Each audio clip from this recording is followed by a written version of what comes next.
بچے کی پیدائش سے لے کر موت تک ہم سب کچھ دوسروں کے لیے کرتے ہیں۔ بچے کے پیدا ہونے پر مہنگی مٹھائی بانٹیں گے ورنہ لوگ کیا کہیں گے۔ بچے کو انگریزی اس لیے سکھائیں گے تاکہ لوگ ہمارے بچے کو دیکھ کر حیران رہ جائیں۔ بچے کو اچھے سے اچھے سکول اس لیے پڑھائیں گے تاکہ فلانے کا بچہ فلانے سکول جاتا ہے تو ہمارا بھی وہیں جائے۔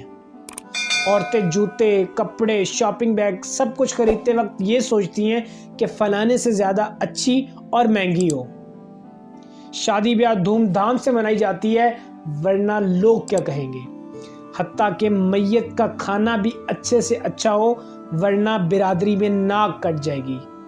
ذرا سوچئے، اس سب میں ہم اپنے لیے کیا کرتے ہیں، اپنی خوشیوں کے لیے کیا کرتے ہیں؟